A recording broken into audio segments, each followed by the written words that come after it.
Assalamu alaikum wa rahmatullahi wa barakatuh to some of y'all, and peace out to the rest of you. Hit the share button because the message is more important than the messenger. I've stated before that this is a war, and quite a few of you said in comments that you did not agree with me stating that this was a war from the beginning, but you came to understand why I said so. And I'm not happy to be right. I'm relieved. My conscience is relieved from a long time ago because I refused to lie about it.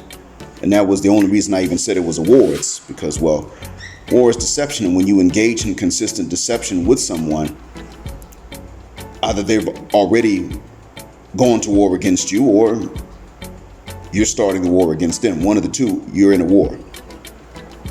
You can debate the bidirectionality of this war or the unidirectionality of this war, but you're in a war. You certainly cannot trust each other. Now, of course, I tell you how to fight back reluctantly, and most of it is evasive. But it is a war. And the ones fighting against you are very happy to do so. As I've stated, a lot of this was much like many white supremacists are white supremacists subconsciously. They don't mean to be. They're not aware that they are. It's the same thing with this war. A lot of these misandrists aren't consciously misandrist. However, they are misandrists. They hate you. They get sick of anything that you like. They don't even hate polygyny because of some difficulty they face. They hate polygyny because they imagine you enjoying it too much, and they may not be aware of it. Rather, they were not aware of it. What's happened since then?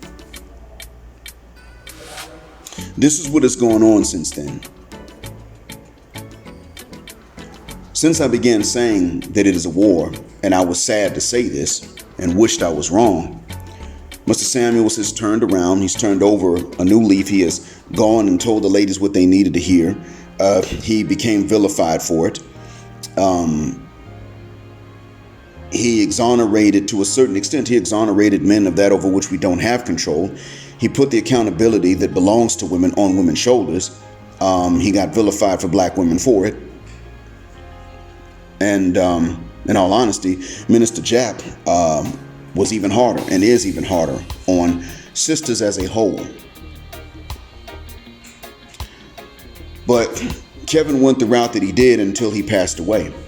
Now, while he was around, what he did was he took this subconscious bias that they have, much like Dr. Tiger Hassan Johnson does.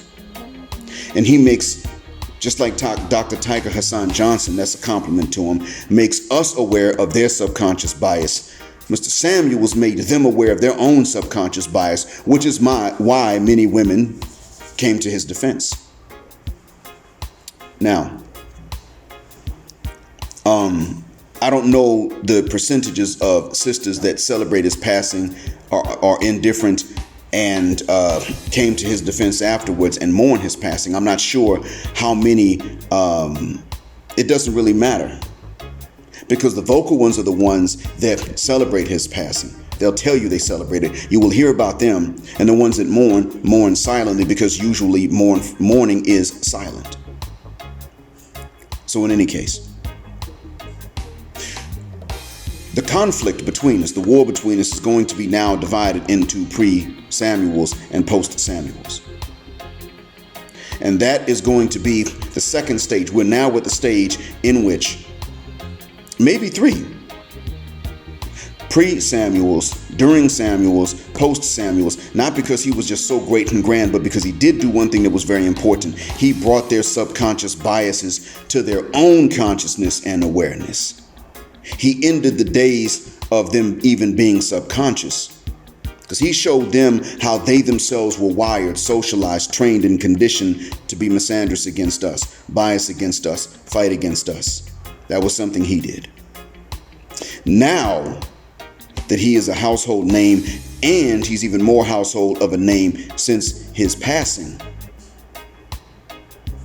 understand that the conflict at this point is going to be one in which, if any lady has heard of him and has heard him. As a matter of fact, some would even argue if they have heard his name and they're still involved in this war against us, they are consciously so.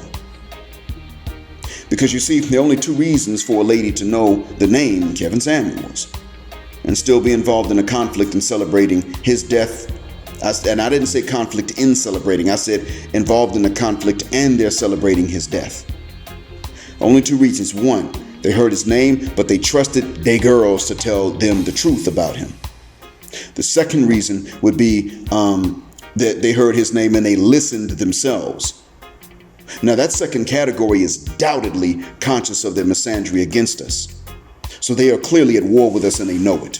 No one's got to make them realize it. The first category is the one in which you can have doubts. Maybe she just heard about him, didn't check out for herself. I say in this day and age, no, shuck that fit. No, shuck that. Thuck fat. Yeah. I say that if you heard his name and someone told you about him and you made a decision based on that, it's the same thing as if you listened to him. I hold you equally accountable. As if you listened to him and still decided, I'm in a conflict with these guys, I'm in a war with them, I take and I don't give. That means you're at war. They meet standards, I refuse to meet any. They perform, I exist, and we are still equal. Or I'm still better than them. It's the same thing. Gentlemen, if you know of a lady that heard his name and is still misandric in her thinking, maybe she doesn't think she's misandric because she did not actually listen to him, but it's the same, she's still equally accountable. Thank you for listening. Black heart, black mind, blackout. Assalamu alaikum. And now you know why I say black heterosexual non-select male power, because she don't like it, and black patriarchy till extinction of judgment day.